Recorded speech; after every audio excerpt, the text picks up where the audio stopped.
Hey, this is Henry from Stringed Arizona. Welcome back to the channel. Today I want to just offer you a couple of tips on what to look for when you are purchasing a guitar, whether you're looking to maybe upgrade from your beginner guitar or maybe if you were looking for your very first guitar. So a couple things that I look for, and whenever students ask me, the first thing is, do you think the guitar looks cool? I know that seems like a minor detail, but if the guitar doesn't look appealing to you, then you may not play it as often. You can find a cool looking guitar for not a lot of money, and we'll talk about that later. I think this one looks cool. This has like a burgundy mist metallic color. You'll notice that the wood on the guitar neck has flame maple, which I think is cool. I like the black on white pickguard. It's a Jazzmaster, it's a cool shape.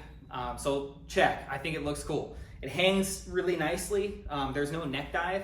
Some guitars, notably the Gibson SG, will dive when you stand up and play it like this. I find that annoying. Some people like it, so that's up to you on preference. One of the most crucial parts is how the guitar feels in your hand. And this kind of takes some time to develop a feel for, especially if you're a beginner. But I would say if you don't know a whole heck of a lot about what a good feeling neck is to you, or what size you kind of like, you definitely can at least look at the fret ends. And I would say that is probably one of the most critical components. It's a dead giveaway for how nice the guitar is.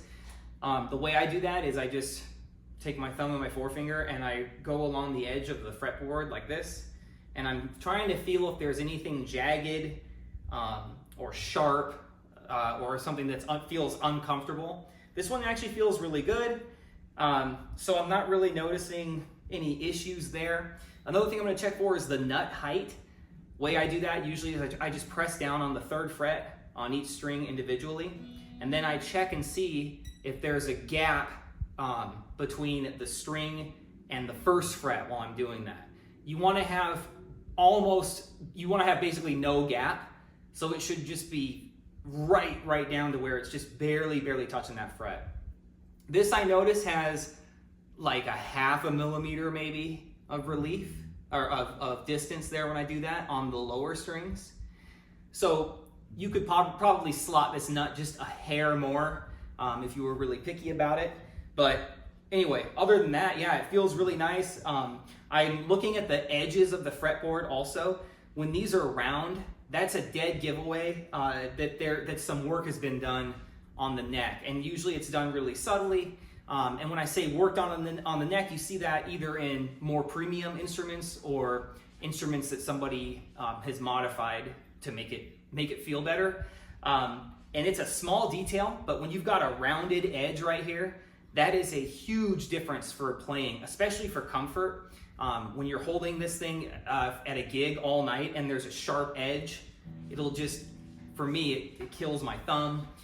So that's definitely a deal breaker for me. This one has a nicely rounded fretboard edge, which is awesome.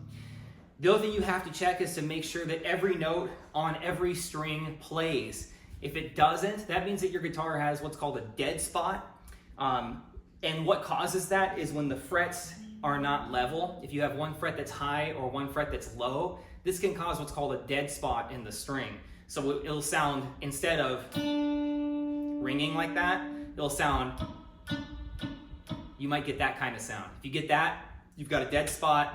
If it's an inexpensive guitar, look elsewhere.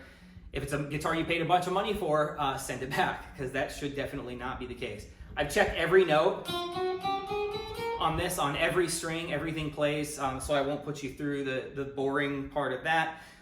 So it passes the fret test as far as just everything playing. The next thing I recommend is if you're at a stage where you're able to bend strings, then go ahead and bend the higher strings on every fret. I'd say from like probably all the way up the fretboard, honestly, but specifically up high. And what you're looking for is choke out. And what causes that again is if you have unlevel frets, or if your frets are uneven, then when you're doing a bend, if the string runs into the low spot, it will cause it to stop ringing out, and then that's called choke out. Some of your rounder fretboarded instruments will inherently choke out past the 12th fret, even if they have really good frets, and that's just because of the geometry of the fretboard. If that's something you can live with, then go with the guitar. So if you don't do a lot of heavy bending up here, and you've got maybe a little bit of fret out when you really wrench on it, you know, I have guitars like that, and I've played lots of them. It's not a deal breaker, especially if it's like an old vintage, you know, silver tone or something like that. Just because it doesn't, you know, bend like all the way up doesn't necessarily mean that it's like a bad guitar. So consider that, especially depending on what style of playing you do. Lastly, of course, does the guitar sound good? So I've got the knobs wide open. This has a volume and tone. I've got a 3-way switch. So everything sounds different. So that means we have something is happening when I flip that switch. In this case, when it's all the way down, I'm activating the neck pickup. This is not traditional. Usually the neck pickup is up this way. Some people like it backwards. I happen to like it backwards. So that's why it's backwards. And it has like a nice...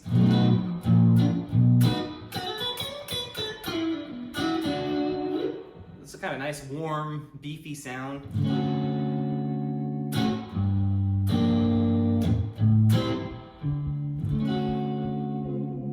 I like the way the trem feels. Yeah, everything works.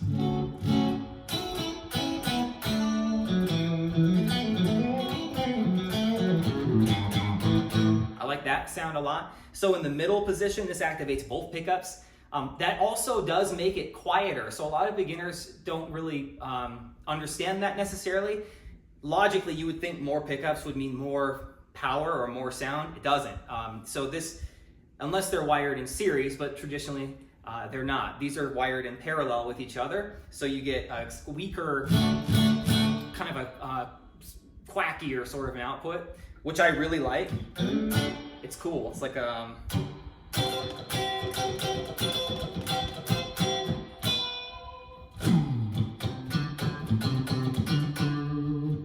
yeah, it's got like a cool spanky thing, useful. And then this is my bridge pickup. I noticed that it's not super hot, so I don't get like a big boost in volume here. That's not a deal breaker for me. It's just kind of a different characteristic, I guess, of the instrument. But if you're somebody who wants like a real barbecue hot humbucker to kick in like some crazy big lead, then this probably wouldn't, this may not suit you necessarily, although you can absolutely, I mean, you can play lead with it, you can do all that. But I would probably recommend a humbucker if you want like something with some serious kick to it. So yeah, overall I would say, yeah, this guitar sounds good. I don't hear a whole bunch of noise coming out of the amp.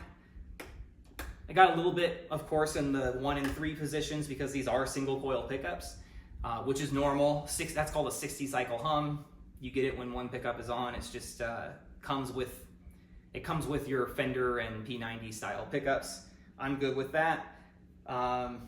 Let's see, what else here? I'm looking at just the overall paint job on it. It looks like it's really well done. I don't see like any runs or streaks or anything like that. It plays good, sounds good. The next thing is price. Is this something that I want to purchase? How much is it? That's the question. This particular guitar happens to be, even though it says Fender on the headstock, it's not a Fender. This is a guitar that I put together from parts. So the body, this is an XGP body. It was like, I think $100 from Stu Mac. And then these are GFS pickups, which are awesome. Alnico, hand wound. They're like $30 a piece. I got this neck used from somebody. It cost me $40. And then I did all the fret work. I rounded the fret edges, the fret ends, fretboard edges, as well the fret ends, did all that. Put the tuners on it. It didn't have tuners. And they're cheap. These are Geiger locking tuners. You can get them on Amazon for like $24, and they are phenomenal. They work really well. This is a used tremolo off of a Squier J. Mascis Jazzmaster, and it works really well. The bridge is also. I mean, yeah, I would rock this all day at a show.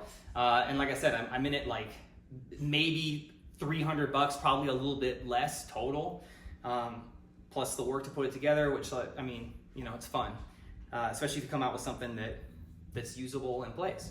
So yeah, I guess the reason I tell you that story is this. The last thing that you want to look at when you're selecting a guitar to purchase, if it's something you're going to play, is what the headstock says. That means absolutely nothing. I've played really expensive guitars that kind of have sucked, and I've played really cheapo ones that blew me away. So I would say that would be the most important thing if you're looking to upgrade. Make sure you can actually handle the instrument. Don't just go online and buy one based on specs. It's an intimate process choosing your instrument, and you have to be mindful of that and put in the time, and you'll get something really cool. This has been another episode of Stringed Arizona.